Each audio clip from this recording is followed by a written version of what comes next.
Salut à tous les amis, j'espère que vous allez bien. Bienvenue dans cette vidéo où je vais vous donner mon point de vue quant à ce qui se passe sur les marchés financiers, à savoir l'effet du coronavirus. La grande question que tout le monde se pose, est-ce que les marchés financiers ont chopé le virus? Estimez-vous heureux, si je peux me le permettre, de vivre ce moment-là, un krach boursier?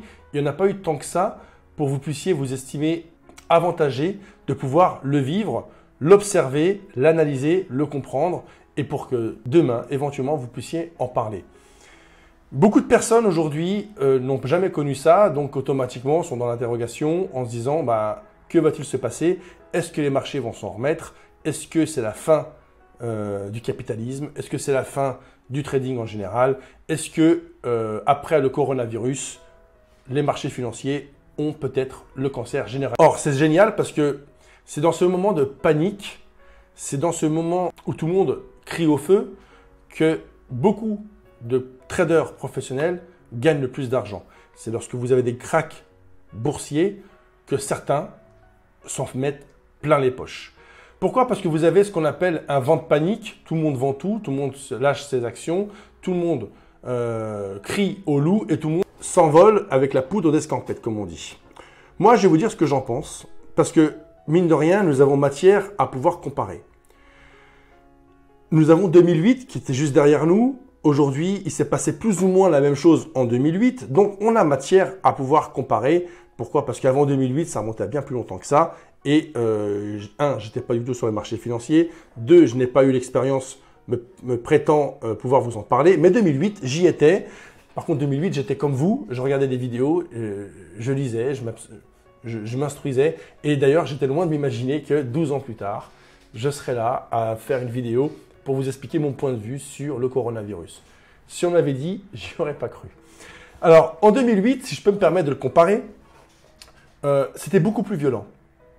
Ça ouvrait avec des trous énormes de moins 14%, ça remontait à moins 5%. Vous imaginez, ça ouvre à moins 14, ça remonte tout de suite et puis ça se recasse la gueule. C'était monstrueux, beaucoup plus violent. Alors que là, si je peux me permettre, 2008, on savait d'où provenait le problème. La crise des subprimes, la crise des marchés, on savait que le problème, c'était l'argent. Aujourd'hui, c'est différent. Nous sommes confrontés à quelque chose qu'on ne sent pas, qu'on ne voit pas, qu'on ne touche pas, qu'on ne peut même pas combattre. Ce n'est pas à défaut d'avoir annoncé qu'ils allaient envoyer des 150 milliards de dollars par jour pour remonter l'économie. Vous voyez bien qu'un tout petit virus tel qu'il est, une épidémie, on peut envoyer les milliards que vous voulez, ça n'a pas rendu la confiance aux investisseurs. Nous sommes donc confrontés à quelque chose d'inhabituel. Mais si je peux me le permettre, il fallait que ça arrive, il fallait qu'il y ait une purge. C'était si insolent, c'était si impressionnant cette montée vers les étoiles, vers la Lune, des indices américains ou européens. Ça frôlait l'inimaginable et l'impensable, ça n'arrêtait pas de monter. Il s'est passé n'importe quoi, Trump parlait de guerre avec la Corée du Nord. No one has shown more contempt for other nations and for the well-being of their own people than the depraved regime in North Korea. The United States has great strength and patience, but if it is forced to defend itself or its allies, we will have no choice but to totally destroy North Korea. Rocket Man is on a suicide mission for himself and for his regime. The United States is ready, willing and able, but hopefully this will not be necessary. Rien à faire, ça continue de monter. On pouvait vous raconter n'importe quoi, les marchés allaient droit devant, tel un rouleau compresseur.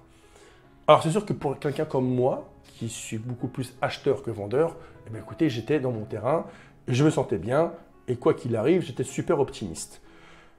Quand Trump parlait de faire de la Corée du Nord un parking et que ça ne freine pas l'ascension du Dow Jones ou du Nasdaq, écoutez, pourquoi une grippe ou un virus pouvait endommager l'élan haussier des marchés financiers? C'est pour ça que moi, j'étais même acheteur à 26 900 en disant qu'il allait arriver à 27 000 easy. pour vous dire à quel point je ne m'attendais pas au retournement de situation tel que nous le vivons en ce moment.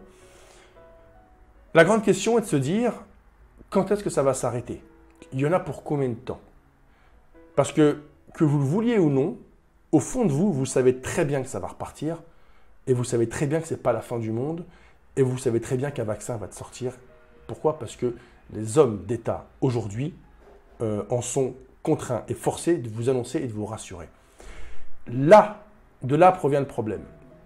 Aujourd'hui, ce qui nous manque, ce n'est pas de l'argent, ce n'est pas des décisions d'État. Ce qui nous manque, c'est simple, c'est la confiance. Aujourd'hui, les investisseurs préfèrent reporter à demain leur investissement.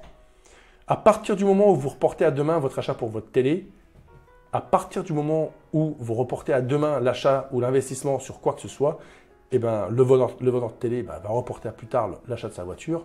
Le vendeur de voiture il va reporter à plus loin son départ en vacances. Et ça fait boule de neige. Vous retrouverez également dans ce moment-là ce que j'appelle les rats. Pourquoi? Parce que lorsque les marchés vont bien, tout le monde achète, même au plus haut. Et c'est très dangereux, c'est comme le Bitcoin en fin 2017. Lorsque c'est très haut, tout le monde achète. Et lorsque ça commence à vriller, c'est les rats qui sortent en premier des navires. Et bien là, vous avez tous les petits porteurs pris de panique qui préfèrent sortir de position, ce qui provoque un raz-de-marée. Pourquoi? Parce que c'est vous, les petits porteurs, ma foi, qui avez provoqué également cette hausse des marchés financiers. Maintenant, dites-vous quelque chose, c'est que ça ne va pas rester comme ça indéfiniment, ça va finir par repartir. Il y a eu une purge, et c'était une purge, si je peux me permettre, nécessaire. Pourquoi? Parce qu'on s'en fichait de l'écologie, il n'y avait aucune prise de conscience, il n'y avait absolument rien. Depuis 2008, les Américains ont dit « Ok, si ça perd 5%, on s'arrête quelques heures. » Après, c'est 5, 7, 13, 20. Je parle en pourcentage. À 20, on ferme complètement. Voilà, c'est une des seules résolutions qu'ont pris les Américains suite à la crise de 2008. Sauf que là, ça a ouvert à moins 12. Le CAC 40, il est à moins 12. Les États-Unis, c'est très grave ce qui se passe. Et justement, les gens commencent à prendre conscience, peut-être. Et tout ce que je peux vous dire, parce que je ne suis pas médecin, je ne peux pas vous parler du coronavirus, je ne sais pas ce que c'est. Tout ce que je peux vous dire, c'est que j'en ai pas peur. Je préfère choper le coronavirus que le cancer. Et les gens vont finir par le comprendre et l'admettre. Et cette folie va passer. Pour moi, c'est passager. Maintenant, comme je peux vous dire, à partir du moment où la confiance va revenir, tout va repartir. Mais il y aura un avant et il y aura un après coronavirus. Au même titre qu'il y avait eu un avant 2008 et un après 2008. Les gens ont pris conscience que ce qui se passait avant 2008, c'était pas bien. Les politiques ont commencé à changer de politique et là, vous allez avoir le même exemple qui va se passer pour 2020, l'après-coronavirus. Il y a certaines vidéos ou certaines images qui tournent entre l'avant-coronavirus, les déplacements dans les avions, etc., la pollution, etc., et l'après-coronavirus. Enfin là, en ce moment où nous sommes, où les gens se privent de ce déplacement, ne bougent plus de chez eux, se terrent chez eux. Du coup, vous retrouvez une certaine planète beaucoup plus propre. Il y a beaucoup moins de pollution. Il y a beaucoup moins de choses qui se passent sur Terre. Donc les gens, il va y avoir des prises de conscience. Vous devez comprendre également qu'il y a des grosses entreprises qui vont faire faillite. Là, il y a des gens qui ne peuvent plus subvenir aux salaires. Il y a des entreprises aériennes, des compagnies aériennes qui vont fermer, qui vont déposer le bilan. Ça peut provoquer un énorme krach boursier, bien plus que vous puissiez l'imaginer. Et indirectement, nous sommes tous là dans l'expectative que ça reparte. Pourquoi? Parce qu'on garde toujours en soi et en tête cet esprit objectif que de se dire que les marchés vont toujours de l'avant. Pour encore vous parler de 2008, vous avez des actions comme Apple en 2008, ça valait rien.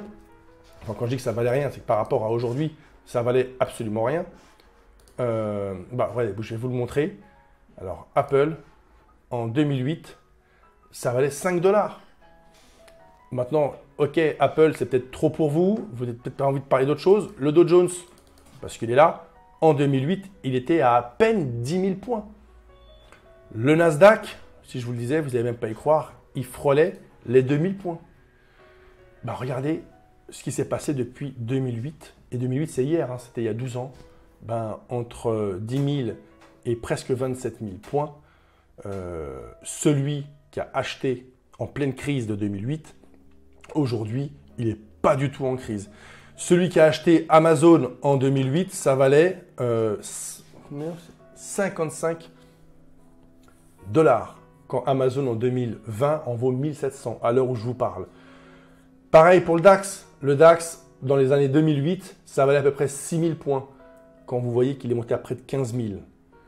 Donc certes, vous avez une belle correction, une belle baffe, on appelle ça une purge.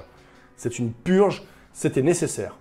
Il faut que les gens prennent conscience que, et moi le premier, que les marchés ne sont pas tout le temps d'un seul sens, qu'ils prennent juste une direction. Ma foi, dites-vous bien que le coronavirus touche une certaine population, les faibles, les personnes âgées ou ceux qui ont des problèmes respiratoires. Le coronavirus tue beaucoup moins que le cancer. Le coronavirus, certes, ça fait du mal, mais ce n'est pas le sida. C'est ce que je m'amusais tout à l'heure à dire à un ami. Quand vous voyez qu'il y a des gens qui vous refusent de vous serrer la main et le soir, ne mettent pas de préservatif. Vous voyez, il faut tenir en bonne intelligence. Il ne faut pas non plus céder à la panique, même si là, si je peux me permettre, à mon sens, vous avez les meilleures portes d'entrée sur les marchés financiers depuis l'année 2008. Celui qui ne rentre pas en position maintenant, mais attention, je ne parle pas de mettre des leviers, etc. Mais celui qui n'achète pas les actions maintenant, ben je ne sais pas quand est-ce qu'il faudra les acheter.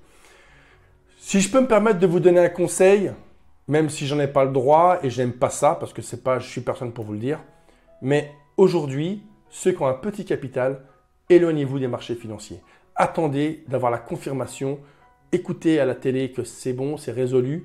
Quand vous écoutez, quand vous entendrez Trump dire que son laboratoire américain a trouvé le remède contre le coronavirus, quand vous verrez un petit vieux qui était sur le point de mourir, qui retrouve la santé, qui va faire du vélo en disant c'est bon, je suis guéri, positionnez-vous.